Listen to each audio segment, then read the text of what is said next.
The ketchup on your fries began as fermented fish sauce, and tomatoes were never part of the original old recipe. Centuries before ketchup reached an American table, it existed as a pungent, fermented fish sauce in Southeast Asia. Cooks throughout the region called this sauce ketchup, a term used across several coastal trading communities.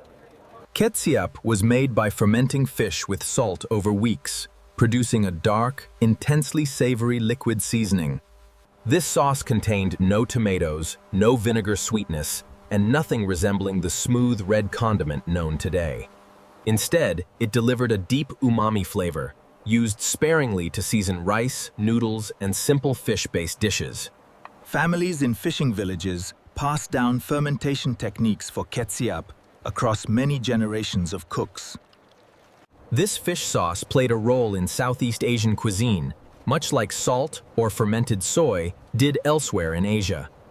Nothing about ketchup suggested it would ever travel far beyond the coastal communities that first created it. Yet within a few centuries, this obscure regional sauce would begin an unlikely journey across the entire globe. Southeast Asia sat at the center of some of the busiest maritime trade routes anywhere in the world during this era. Ships carrying spices, silk, and other valuable goods regularly passed through ports where ketchup was commonly sold. Sailors stationed on these ships often traded for local food, tasting ketchup during their extended stays in port. British merchants operating in the region encountered this fish sauce as part of everyday coastal trading life. Some of these merchants grew fond of ketchup, finding its intense flavor useful for seasoning bland ship rations. Sailors began carrying small quantities of ketchup aboard their vessels for the long voyages back home to Europe. Once home, these sailors introduced friends and family to a flavor unlike anything common in British kitchens. Demand grew slowly, but the sauce itself was quite difficult to import consistently across such enormous distances. Fermented fish sauce spoiled easily, and shipments from Southeast Asia could not reliably reach British shores. That supply problem forced British cooks to attempt something nobody back in Southeast Asia had ever intended. Unable to import enough authentic ketchup, British cooks began experimenting with ingredients found closer to home.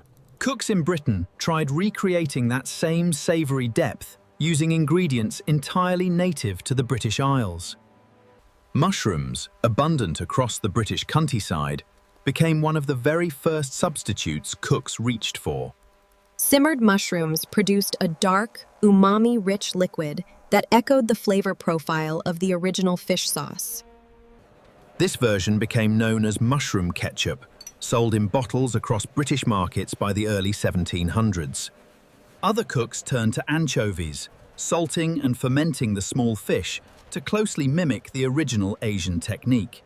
Anchovy-based ketchup offered a briny, savory sauce that felt closer to the fermented fish sauce than mushrooms did. Recipes for these early ketchups appeared in British cookbooks, each author claiming their version was authentic. None of these recipes closely resembled the original Southeast Asian sauce, yet all carried the same borrowed name.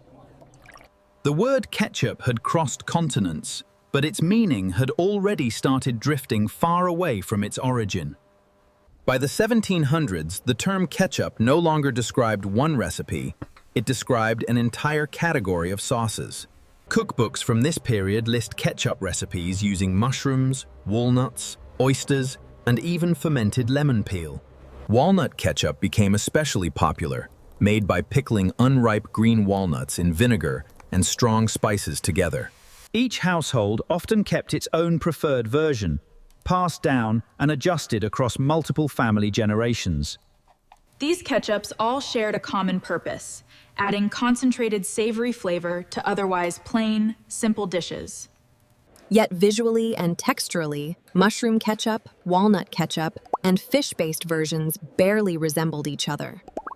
Into the 1800s, this variety continued, with cooks across Britain and its colonies inventing new versions. No single ingredient truly defined ketchup during this era. only the shared idea of a dark, savory bottled sauce. That lack of a fixed identity left room for one ingredient to eventually dominate every version that came after. That ingredient had barely appeared in earlier ketchup recipes, yet it was about to change everything completely. Tomatoes, once viewed with suspicion in parts of Europe and America, slowly gained acceptance during this period. As tomatoes became more common in gardens and markets, cooks began experimenting with them in existing ketchup recipes. Tomatoes offered natural sweetness, acidity, and a rich red color that older mushroom and walnut versions lacked.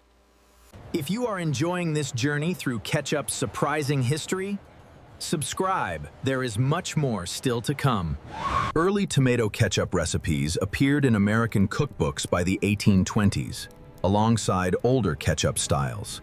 These recipes combine tomatoes with vinegar, sugar, and spices, creating a flavor profile closer to modern ketchup. Compared to mushroom or walnut versions, tomato ketchup offered a brighter, sweeter, more immediately appealing taste. Home cooks and small producers began favoring tomatoes over older ingredients throughout the mid-1800s. By the later 1800s, tomato-based recipes had started to outnumber every other ketchup variation available. What remained uncertain was whether any single tomato recipe could ever truly become a standardized national product. Homemade tomato ketchup varied wildly in quality, consistency, and shelf life from one household to the next one. Some early bottled versions spoiled quickly or contained inconsistent amounts of preservatives and added sugar. Into this inconsistent market entered an American food company that would permanently reshape ketchup's identity. That company, Heinz, began producing bottled tomato ketchup on an industrial scale back in the 1870s.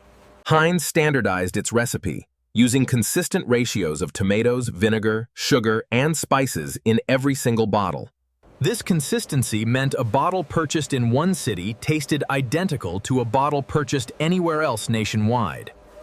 Heinz also invested heavily in cleanliness and quality control, addressing public fears about unsafe food additives. Clear glass bottles let customers see the ketchup inside, a deliberate choice meant to signal purity and freshness. Mass production allowed Heinz to sell ketchup at prices far below what small local producers could ever manage.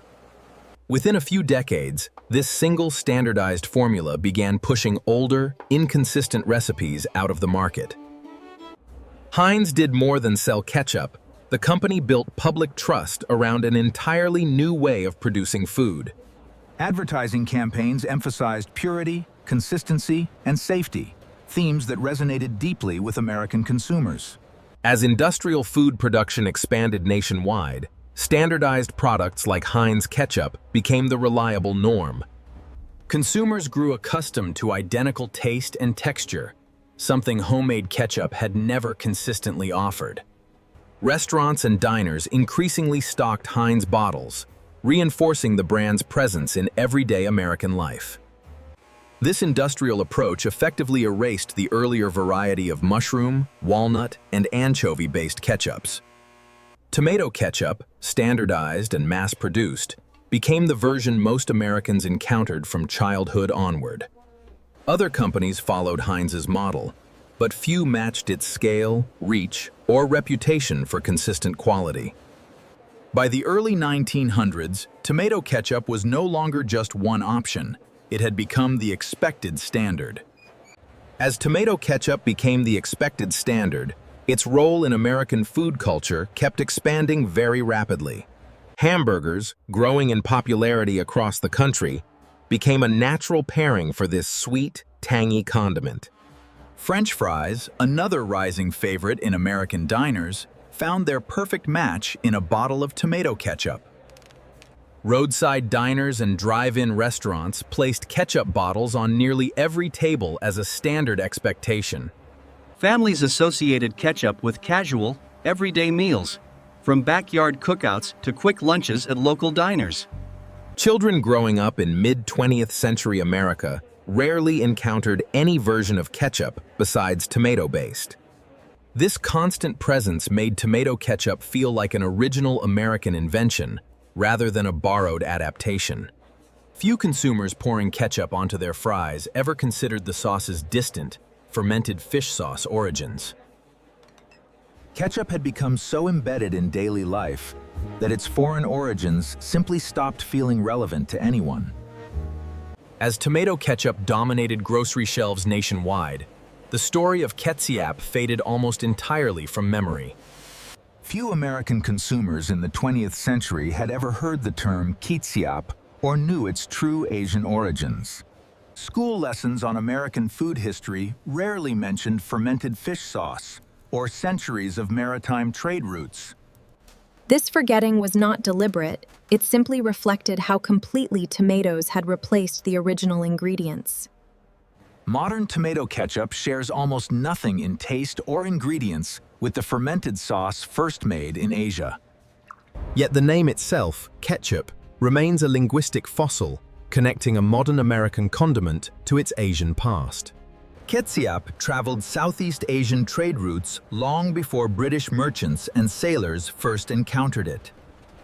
Unable to import the original, British cooks adapted it using mushrooms and anchovies, creating entirely new versions. Tomatoes later transformed the recipe again, and American industrialization, led by Heinz, standardized it nationwide. That is how a fermented Asian fish sauce crossed 3 continents to become America's most beloved condiment today.